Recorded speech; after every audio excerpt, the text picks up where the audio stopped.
Shalom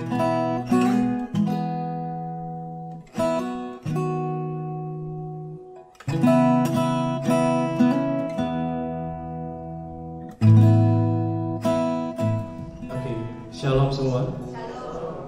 Kasih senyum dong. Okay, that's good. This is the victorious day for us. Pasca Good Friday adalah hal yang paling indah buat kehidupan kita orang-orang percaya.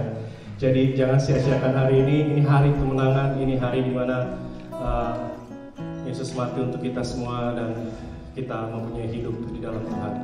Semangat ya. That's good. Kaina akan bawakan firman, jadi jangan khawatir ini mungkin kita begini mau ngomong apa lagi. It's only for short. Ini kesaksian buat kita semua.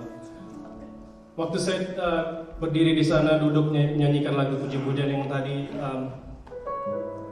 ada kata broken di sana. Jadi kalau saudara baca Matius 27 waktu Yesus berteriak Allahku, Allahku, Eli Eli lama sabachthani, mengapa engkau meninggalkan aku? Di sana seperti ada hati yang patah, ada hati yang apa ya? Ada kehidupan yang saya berpikir, saudara mungkin di sini melihat kita merayakan hari yang indah, hari yang penuh dengan sukacita. Tapi when you standing outside every night talking to people and then you face a lot of things outside. Di luar saat ini banyak yang broken. That's the real deal. That's the real thing. Kalau saudara baca ayat ke-50 dan seterusnya, saudara saya berpikir di sana tadi, di luar sana ada banyak orang yang udah kehilangan arah hidupnya.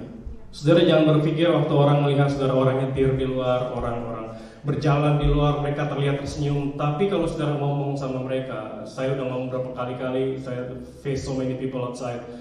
Pekerjaan baru, terus saya berpikir sepertinya di luar tuh enak-enak aja, sepertinya semuanya baik, ternyata banyak orang yang hancur hatinya, banyak orang yang sedikit lagi mereka akan menghabiskan hidupnya just like that. Lalu ayat 50 bilang di sana, kalau saudara baca Mazmur 27, Yesus bersepuluh dengan suara nyaring lalu menyerahkan nyawanya. Selanjutnya ayat ke bawah, selanjutnya kalau saudara baca sendiri, di sana ceritakan bahwa pasukan itu melihat ada gempa bumi dan lain sebagainya, orang kubur-kubur kosong bangkit. Lalu Maria Magdalena juga menyaksikan semuanya, Maria dan teman-temannya. Saya berpikir begini, dunia sekarang kita sedang melihat salib di depan kita ini. Kalau kita keluar, orang juga sebenarnya mencari kehidupan. Mereka mencari kebenaran, mereka mencari apa yang mereka butuhkan, dan saudara adalah salib itu. Mereka akan melihat salib, mereka akan melihat Yesus yang mati di atas kayu salib, bukan dari sign lagi, bukan dari kalung salib lagi, tapi dari hidup saudara. Kemarin kita ada training dengan Critical Incident Response Team di VPC, di Victoria Police Center. Di sana kami seharian 8 jam itu dikasih gambaran how to deal with orang yang akan suicide, karena that's number one. Aduh, hati saya seharian tuh kayak enak, saya sampai ngomong ke Cory, I need help. Karena itu gambarnya, semua kita dikasih gambar-gambar yang when people jump, when people doing a lot of things. Ada yang berhasil kita selamatin, ada yang they just really want to jump. Jadi kita dilihatin dari dia jump dari atas sampai dia di bawah, sampai apa yang terjadi di bawah. It's like affected my mind until now. This is the thing. Waktu ini kisah nyata. Jadi saya lagi jalan. Tiba-tiba di belakang dipanggil sama orang cewek. It's like 4 days ago. Lalu dia tepuk pundak saya, I need help. So dari atas ini sampai bawah sini, dari arm ini, dia ibu-ibu tapi masih umur 25 tahun. So he just like burn, he's fresh burn. Terus saya lihat, what happened to you? Dia bilang, I think tonight is the night. I have to finish my life. Dan saya berpikir, ini nggak sekali, 2 kali, 3 kali, 4 kali. Saya berpikir, Tuhan, kita di gereja, kita talking about life. Kita talking about how Jesus saved so many lives. Di luar sana tiap hari, saudara, this is the real deal. Mereka udah putus asa.